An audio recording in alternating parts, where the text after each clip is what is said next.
Bonsoir Michèle Sibony, vous êtes vice-présidente de l'Union juive française pour la paix. Votre mouvement a participé à cette manifestation ce soir à Paris, place des Invalides.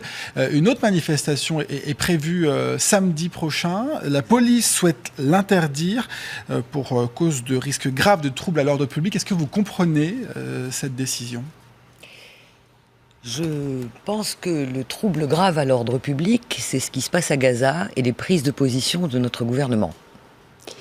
Vous reprochez la prise de position de François Hollande lorsqu'il s'est adressé à Benyamin Netanyahou pour le soutenir ? Il n'est pas possible que dans la situation actuelle, personne ne soit capable de dire en France, y compris au plus haut niveau du gouvernement, que nous avons affaire à une situation coloniale d'occupation et de colonisation, à une répression et non pas à une guerre, à une opération de répression. Benyamin Netanyahou a dit hier que si on s'attaquait à Israël, puisqu'il y a eu un mort israélien hier, le premier mort versus 200... Oui, mais il y a tous les jours des tirs de roquettes sur l'État hébreu, ça vous ne pouvez pas le nier. Oui, pourquoi ? Nous avons affaire au territoire le plus densément peuplé du monde, plus d'1,5 million de personnes assiégées depuis 7 ans. 7 ans de siège et de blocus déclaré illégal par toute la communauté internationale, et elle n'a pas levé le petit doigt pour l'interrompre. Nous sommes cette année en train de fêter donc l'horrible anniversaire de 7 ans de siège pour une population civile qui subit en ce moment les bombardements, et nous sommes en train de fêter un autre triste anniversaire, celui des 10 ans de l'arrêté de la Cour internationale de justice déclarant le mur, la construction du mur par Israël de séparation illégale et demandant à la communauté internationale d'agir. Et à côté de ça, à côté de cette situation-là, qui est une situation d'oppression, de répression coloniale, notre président de la République ne trouve rien de mieux à faire que d'expliquer que c'est Israël qui est la victime. Mais il faut peut-être faire la distinction entre la population civile palestinienne qui subit et le Hamas, qui est considéré comme une organisation terroriste par les États-Unis et l'Union européenne. Le Hamas, ce sont des personnes. D'accord ? Il y a des milliers de militants du Hamas, il y a aussi des militants d'autres factions à Gaza. Tous subissent la répression. De toute façon, la question est, le gouvernement israélien a décrété l'éradication du Hamas. Mais pourquoi ?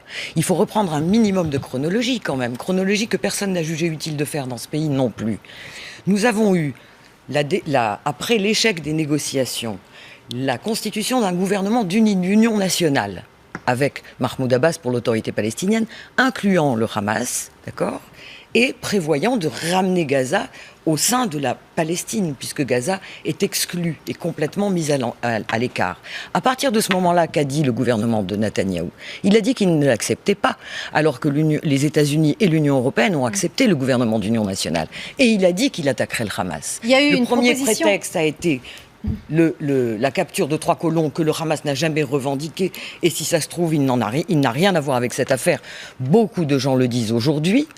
Et à partir de là, on a la décision d'éradication. La proposition de médiation de l'Égypte avait été acceptée par Israël. Elle a été rejetée par le Hamas. Parce que, excusez-moi de vous le dire, vous continuez à adopter l'attitude qui est au fond l'attitude d'Israël, qui est une attitude... Non, j'ai aucune attitude. Non, mais je veux dire par là, dans l'interprétation des faits, il y a une grande tendance, et c'est presque normal, entre guillemets, à adhérer à la vision israélienne. La vision d'Israël est une vision coloniale. Nous réprimons. Non, et quand on voit les images d'aujourd'hui, on n'adhère pas à la position israélienne. Non, mais d'accord, absolument. Alors, juste, je termine ma phrase. Nous réprimons, et quand nous décidons d'une trêve, nous décidons d'une trêve inconditionnelle. Ce qui correspond pour le Hamas à une réédition pure et simple. Il n'est pas question d'une trêve s'il n'y a pas levé du blocus. Ça, toutes les organisations qui manifestent en France, le collectif national en tête, le demandent. Levée du blocus, mis fin du blocus.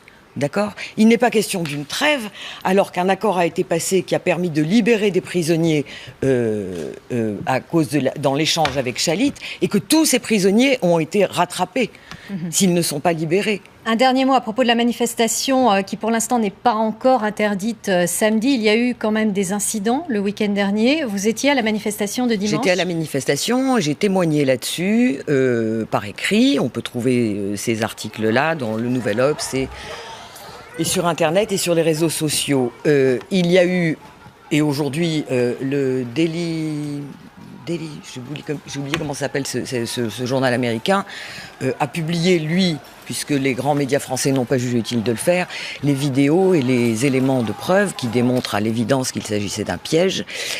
Il y a eu, plusieurs jours avant cette manifestation du samedi dernier, un appel devant la synagogue de la rue de la Roquette, un rassemblement pour soutenir Israël, qui était sur le site de la LDJ et intitulé d'ailleurs « Keep calm and kill Hamas ». C'est intéressant quand même de savoir qu'on est capable de faire des rassemblements de ce type dans des lieux de culte. Et toute une préparation à l'attaque de la manifestation qui est visible sur Internet. On en a les preuves, on a les copies d'écran, etc. Et nous avons assisté, nous, aux provocations de la LDJ qui ont été absolument calmées par tout le service d'ordre et qui étaient là pour attirer des gens dans la rue de la Roquette de manière à pouvoir déclarer, évidemment. Si vous voulez, c'est une vieille pratique. On sait, quand on sait qu'on a perdu la bataille, la bataille de la popularité, il y a une touche sur laquelle il faut appuyer. Et dans ce pays, c'est une touche connue, c'est la touche de l'antisémitisme. Et je voudrais juste... rapidement, s'il vous plaît, très rapidement, allez-y. D'accord. Je voudrais dire qu'il y a des manifestations dans le monde entier, pas qu'en France. Il y a des manifestations devant des salles de presse et devant des rédactions, notamment en Angleterre devant la BBC, pour exiger que la vérité soit dite. Il y a un seul pays au monde qui prétend interdire les manifestations de soutien à Gaza, c'est la France. Merci beaucoup, Michèle Sibony. Merci Michèle Sibony, vice-présidente de l'Union juive française pour la paix.